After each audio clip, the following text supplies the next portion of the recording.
Welcome back. Welcome back. What up, YouTube? Shout out to my new subscribers.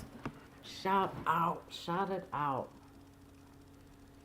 Like I said, we're going to do a Christmas giveaway. That I'll let you know how we're going to handle that. But let's get right into the content. This story, of course, I'll be late because I'll be waiting on new information to come out.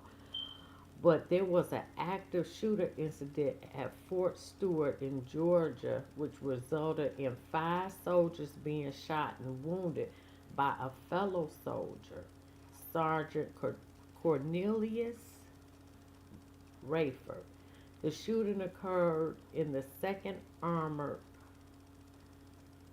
Brigade Combat Team area, and the shooter was quickly subdued by other soldiers before law enforcement arrived. The wounded soldiers were taken to the Wynn Army Community Hospital, and all the victims were in stable condition. The installation's lockdown was lifted shortly after, and no further threat to the community. Now, allegedly, the man that did the shooting was having an affair with another soldier. And that's what this was all about, allegedly. Sergeant Cornelius Rayford, the suspect accused of shooting a fellow Fort Stewart soldier, has been charged with several counts of premeditated murder. Oh, he about to get life. Hopefully he can get that down to second degree murder because nobody was unalive. Aggravated assault inflicting a grievous bodily harm, assault with a dangerous weapon, and domestic violence. So he was in an affair. Ooh, with that man. One of the victims was the intimate partner of the accused. So they was in a relationship. That ain't allegedly. According to the Army Office of Special Trial Counsel, which is why the charges against Rayford include a specification of domestic violence. 5 soldiers were wounded when the active duty sergeant opened fire on his co-workers at the Army base. Rayford, a 20-year-old automated logistics sergeant, was the 2nd Armored Brigade Combat Team, used his personal weapon in the shooting. Brigade General John Lubis, the fort's commander, told reporters. This is Quintavious. That's the man that did the shooting right there on his knees. So he was in a relationship with that man. Okay, he must have got jealous or something. Michelle McCaskill, a spokesman for the Army's Office of Special Trial Counsel, which is prosecuting Rayford, said the sixth soldier was shot at, but Rayford missed. The Army has not released the victims' names, and McCaskill said she did not know whether Rayford's partner was among the 5 who was wounded. Fort Stewart officials have declined to comment. The charges were issued against Rayford as he made his first appearance in a military courtroom. He will be transferred to Brigg at Joint Base Charleston, South Carolina after the hearing. Under military law, attempted murder carries a potential penalty of life imprisonment. Rayford was represented by Army defense attorneys at his hearing. Phone and email messages left by the Associated Press with Fort Stewart's trial defense service was not returned. Now that he's been charged, Rayford faces pretrial proceedings to determine whether there is enough evidence for him to stand trial. The largest Army post east of the Mississippi River, Fort Stewart is home to thousands of soldiers assigned to the 3rd Infantry Division, is located about 40 miles out of Savannah. Army records show Rayford enlisted in 2018. Soldiers in the unit say they followed the sound of gunfire into the hallways of an office building where they found hazy gun smoke in the air and wounded victims on the floor and in nearby offices. Lubas credits soldiers with saving lives by immediately rendering first aid, in some cases using their bare hands to staunch bleeding gunshot wounds. Army Secretary Dan Driscoll visited Fort Stewart the day after the shooting to award service medals to the 6 soldiers who helped restrain the gunmen and treat the victims. Wow.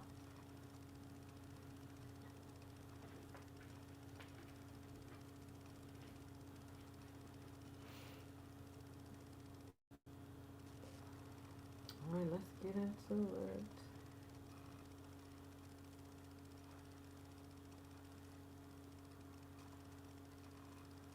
11 o'clock, an active duty soldier assigned to Fort Stewart, Georgia, shot and wounded 5 of his fellow soldiers here on Fort Stewart. Thankfully, all are in stable condition and all are expected to recover. The alleged shooter is in custody. We have reestablished security. I have lifted all lockdown measures on Fort Stewart, and there is currently no threat to the local community. I'd like to recognize and thank our Army law enforcement and medical personnel and our partners from local, state, and federal law enforcement and emergency services for their quick response and support. I would also like to thank the brave soldiers who immediately intervened and subdued the shooter. These soldiers, without a doubt, prevented further casualties. Our wounded soldiers were initially evacuated to Wynn Army Community Hospital right here on Fort Stewart. All arrived in stable condition, and 3 of the 5 required surgical intervention. 2 have been transported to Memorial Hospital in Savannah, Georgia for additional care. We have identified the alleged shooter as Sergeant Cornelius Radford, an automated logistics sergeant assigned to 2nd Brigade Combat Team. Sergeant Radford has not previously deployed to combat. Sergeant Radford has been interviewed by the Army Criminal Investigation Division and is currently in pretrial confinement, awaiting a charging decision by the Office of the Special Trial Counsel. Right now, our primary focus is first on caring for our injured soldiers and their families, and also supporting the soldiers of the Spartan Brigade. All of the families of the victims have been notified, and we're wrapping our arms around them and ensuring we provide them all the support that we can. Before I take questions, I want to remind you that this is an ongoing investigation, and we're still gathering questions. And ladies and gentlemen, I'll now take your questions. General Lewis will be close to move. Can you give us what unit he was assigned to and how long he served in the Army? You didn't mention that. Yeah, he is assigned to one of our sustainment units here in 2nd Brigade Combat Team at Fort Stewart, and I will have to confirm how long he served with us.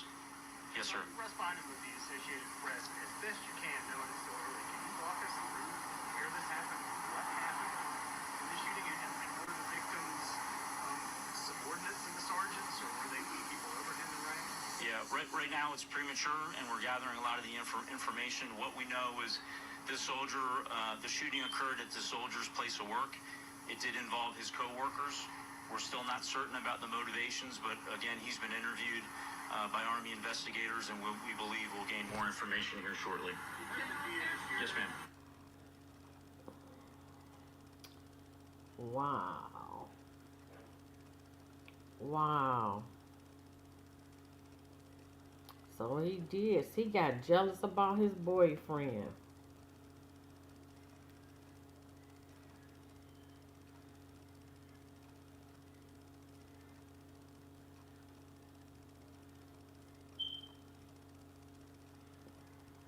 Oh, we won't be doing. Oh, wait a minute.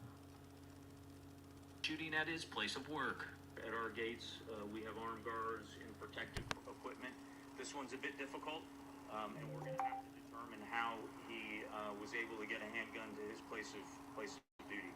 Fort Stewart trains and deploys active and reserve Army units. It's home to the 3rd Infantry Division and thousands of families who live on the base. This is heartbreaking. I mean, these are the folks that protect us.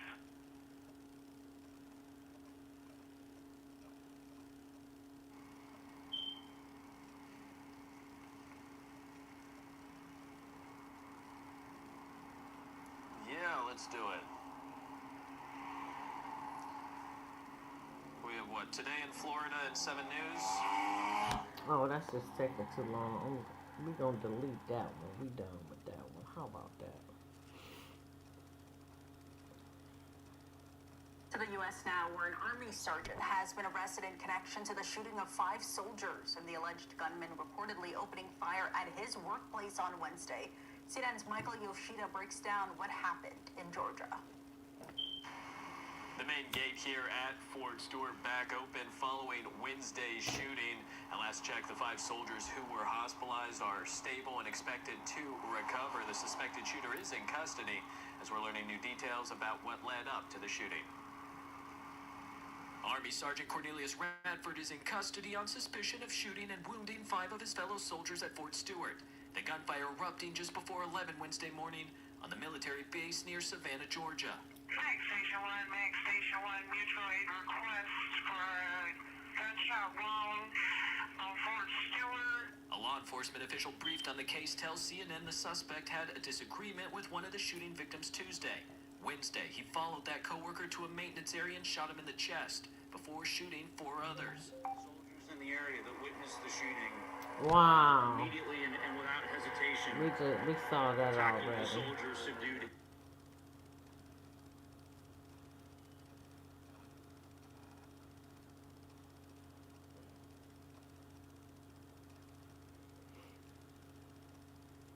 Soldiers transported to Memorial Hospital after the shooting are expected to recover from their injuries. WJCL 22 News' Grace Rodriguez talked to the chief trauma surgeon to learn more about the efforts to keep them alive. Right behind me, this is where the patients have been transported. So far, one of them has been discharged. We're learning more about the work that goes into treating these patients from Memorial Health's trauma chief. It's a very emotional, and it definitely weighs on you. I mean, some of these people are, 19, 20 years old. We have kids that are 19, 20 years old, and to see the anguish that the parents go through in this. Memorial Health's chief of trauma surgery, Dr. James Dunn, comes from 22 years of military experience. He recalls working in Iraq and Afghanistan and is grateful that these injuries are nothing like what he saw in the field. He tells us that hospital staff simulates situations like these 2 to 3 times a year and that they felt prepared to provide care in that moment. We weren't anticipating a mass casualty situation given the numbers, but we were certainly, everyone was on standby. And in fact, people were calling in saying, hey, listen, can I help? We have a very, very invested group of individuals on our trauma staff that are engaged. Dr. Dunn also tells us that their team can handle treatments for up to 6 people at once. 5 soldiers were wounded in Wednesday's shooting. 2 were sent here to Memorial Health University Medical Center. 3 were sent to Wynn Army Community Hospital. We heard from John Lubis, Brigadier General of the 3rd Infantry Division, about how the wounded soldiers were helped by their peers before heading to both Memorial and Wynn Army hospitals. It was clear that the actions they took, primarily stopping that bleeding before they were loaded up into ambulances and quickly evac'd to Wynn Army Medical, certainly saved their lives. Memorial Health is the only level 1 trauma center in the area. To qualify, the center has to provide life-saving help to patients within 15 minutes of arrival. The next closest trauma centers are in Charleston, South Carolina, Macon, Georgia, and Jacksonville, Florida. Wow. Dr. Dunn,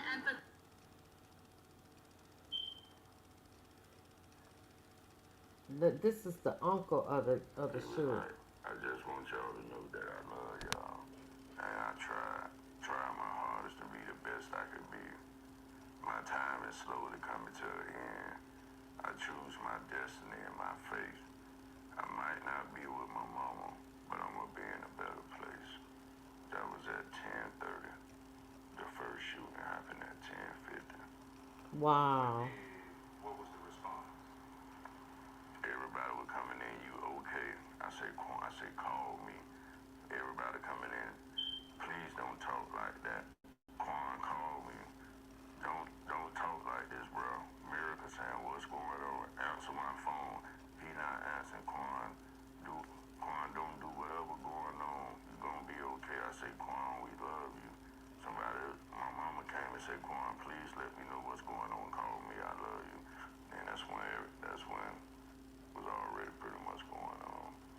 Joe, first of Wow. all, thanks for talking with us today. I want to start with this. So many people have been reaching out to you guys, networks, local news stations, wanting you to talk. What made you want to talk today? Just waking up this morning and going on social media, YouTube. You know, I normally like to get on there and look up for the Jaguars. And every time I get on there, I just see a picture of my nephew, and it's kind of like devastated. And it's mind-boggling. Like, you know, it take the focus off my life. You know what I'm saying? Because I'm hearing what people saying and how they stereotype of my nephew of what went on when they don't know really what went on. You and your nephew obviously are tremendously close. When you learned that the shooting took place, when did you learn it, and what was your initial reaction? When um, I learned like from a call. You know, someone called and was saying he was killed. And me and my family, we were, like I say, devastated. Like, we didn't think he was the shooter. We were just thinking he got killed on something totally different. What happened, what was going on with what was going on. So that was kind of hard when me and my family getting together, coming home, looking at TV, actually seeing a whole opposite story of what we was told before a big scene and a breaking news happened. So initially, you were under the impression that your nephew had been killed, not that he was the shooter. Not necessarily who told you that, but is that what the person that called you said? Is that what they said? Yeah, they actually said that. Say my nephew was killed. So you turned on the news. What time was it when you turned on the news? I think it was about 11:30ish, 12. Yeah, 11:30, around 12. And when did you see, or when did you see his photo on TV? When was that? No, it was before the photo. Okay. After, once we got that phone call and said that, then we did our own kind of research and tried to call out to the police department in Haynesville. And once we got in contact with them, they kind of got in contact back with us and told my family to come down there. Got it. And did they give you any reason? Did they say he was the shooter? Did they give you any specifics? Sort of, kind of. You know what I'm saying? We kind of put bits and pieces together after that, kind of figured that he was involved in the shooting. Once you did learn that he was the actual shooter, what was going through your mind? I couldn't believe it. That's not the Quan that me and my brother and my mother and the rest of my family grew up and raised. So first and foremost, that Quan is a nice, loving guy. Quan actually helped me raise his sister kids who passed away in a car accident. So Wow. as that, you know what I'm saying, I can't say he's a bad guy because the whole family loved Quan. So, the image that they painting, you know what I'm saying, it's not him. So it have to be more to the story than what they actually putting out in the public about him. It could be health issues. To your knowledge, did he have any health issues, mental health issues, depression? Was he battling any of that? Yes, he was suffering from the death of his mother when he was 8 years old. That could have played parts. Then he losing his sister like 2 or 3 years ago in a car accident. And also losing my father, that was like a father figure to him. So like those 3 hits, you know what I'm saying, plus whatever going on with his personal life, that he probably needed help. And no one, we didn't know as a family because we definitely would have helped him. But if the military knew, they didn't give him help till it was too late. Were there any warning signs? Never. He was the Quan with the smile, helped us out, helped me and my wife take care of the kids. So, would it be fair to say you spent a lot of time That's sad.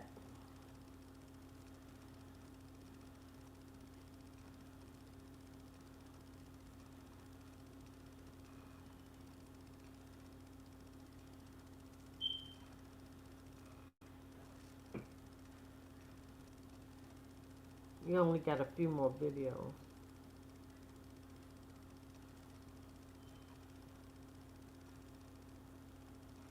I hate when it's don't, We do have new information tonight about a possible motive at last week's Ford Stewart. okay. We are learning more this morning about another shooting case that we've been following. The Army sergeant who was accused of shooting 5 soldiers at Fort Stewart in South Georgia a week ago. This is 28-year-old Cornelius Rafford, who is now charged with attempted murder, aggravated assault, and domestic violence. The charges were issued Tuesday as he made his first appearance in court. Officials say Rafford opened fire on August 6th at members of his supply unit. We now know one of the victims was his romantic partner, which is where that domestic violence charge comes into play. All 5 soldiers survived the attack. Rafford will remain behind bars. Well, I'm sure he is.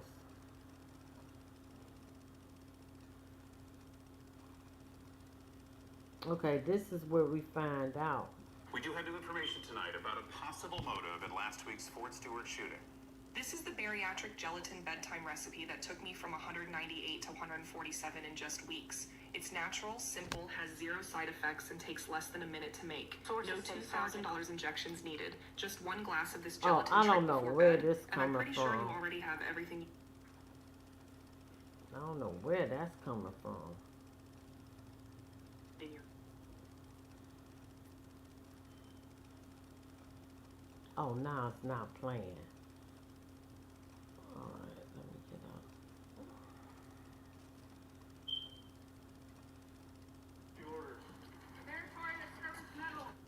Alright, now let me get here, because this is the most important video. We have new information tonight about a possible motive at last week's Fort Stewart. Sources say Sergeant Cornelius Radford was in an intimate relationship with one of the men who was shot. A man he reported to authorities as his husband just months before the attack. As his husband. Christine Quayle is joining us now with what court records reveal. So he was the girl.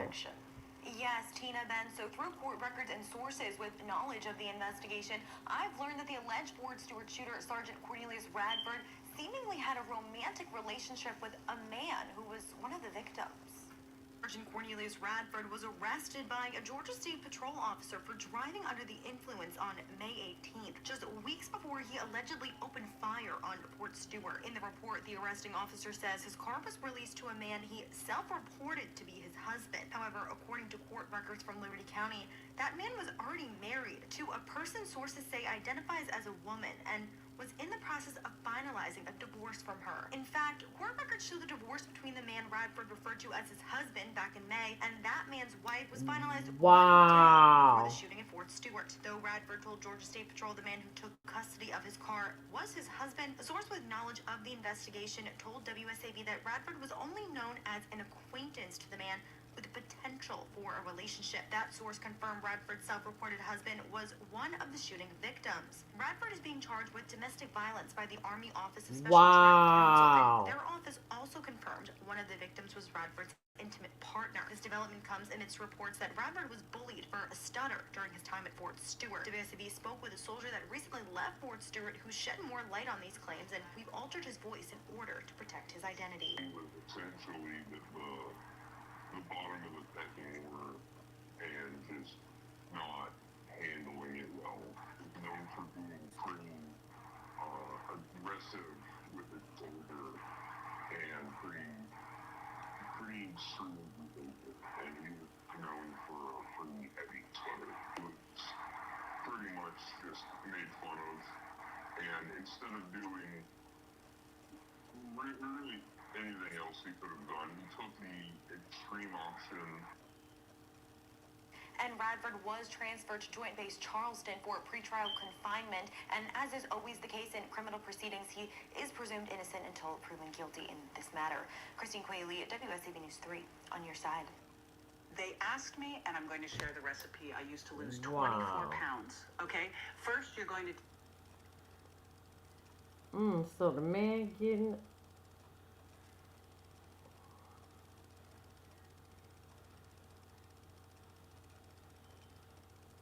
Wow. What's the orders? The Meritorious Service Medal is awarded to First Sergeant Joshua Arnold for exceptionally meritorious service on August 6, 2025. First Sergeant Arnold demonstrated extraordinary selflessness and leadership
watch what magnesium does to your bowels. If you have to wipe more than 4 times after you poop. Well, I sure don't want to hear that. Mass shooting at Fort Stewart in Georgia. The Army honoring 6 soldiers for their heroic actions during the attack. All of them were unarmed.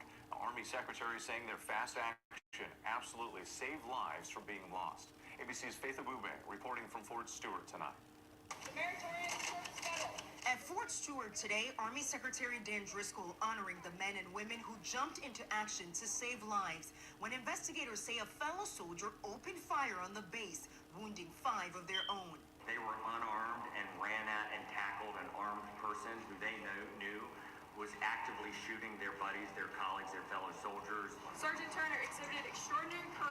The Army Secretary embracing Sergeant Aaron Turner, who confronted and disarmed the accused shooter.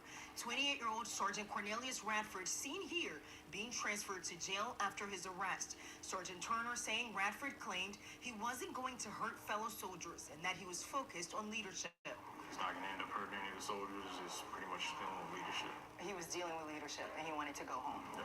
Turner says he grabbed the suspect and disarmed the gun, and with the help of another soldier, stopped him from reloading. Was there a struggle?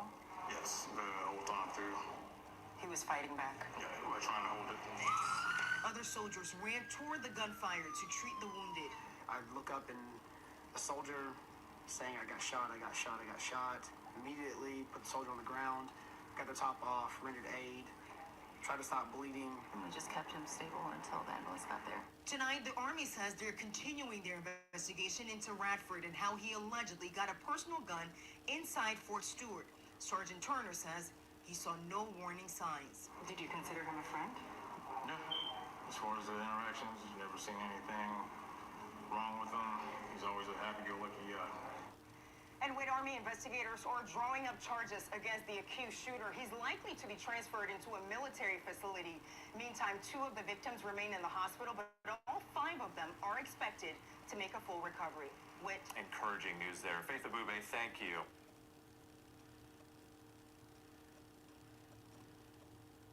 Wow.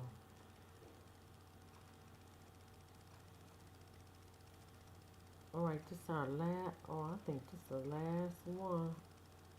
This is the bariatric gelatin bedtime recipe that took me from 198 to 147 in just weeks. It's natural, simple, has 0 side effects, and takes less than a minute to make. No $2,000 injections needed. Just 1 glass of this gelatin trick before bed, and I'm pretty sure you already have. This is the last video. 6 soldiers have been awarded medals for helping to save lives in Wednesday's shooting at Fort Stewart in Georgia. Fox's Tyler Fingert has the latest. As the search for answers continues at Fort Stewart in South Georgia, the Secretary of the Army came here Thursday not only to meet with the victims and their families, but also to honor the 6 soldiers who are being called heroes. Those soldiers tell us they simply did what they were trained to do. It took a moment to kick in that was a gunshot. At Fort Stewart, U.S. Army soldiers trained for combat, but Wednesday morning, the threat came to them when officials say 28-year-old Sergeant Cornelius Radford opened fire on his co-workers, wounding 5 in the 2nd Armored Brigade combat team area. And I noticed there was a soldier laying on the ground, so I immediately sprinted over to the soldier and started rendering aid. Army officials say Staff Sergeant Melissa Taylor and First Sergeant Joshua Arnold were 2 of 6 soldiers who jumped into action as their co-worker Sergeant Radford carried out his plan of attack. Secretary of the Army Dan Driscoll says 1 soldier tackled Radford before another jumped on top of him and wrestled his gun away. Let's give everybody a round of applause. During a ceremony Thursday morning, Secretary Driscoll presented those 6 U.S. Army soldiers with medals for their heroism in stopping the suspect and helping those he wounded. One of the things that I can say unequivocally is that the fast action of these soldiers under stress and under trauma and under fire absolutely saved lives from being lost. The 5 wounded soldiers are expected to recover. So far, 3 are out of the hospital. Officials say another could be released this weekend, while the last likely won't go home for some time while she recovers. They asked for prayer. Wow. Like, share, subscribe, leave a comment. Wow. So he was...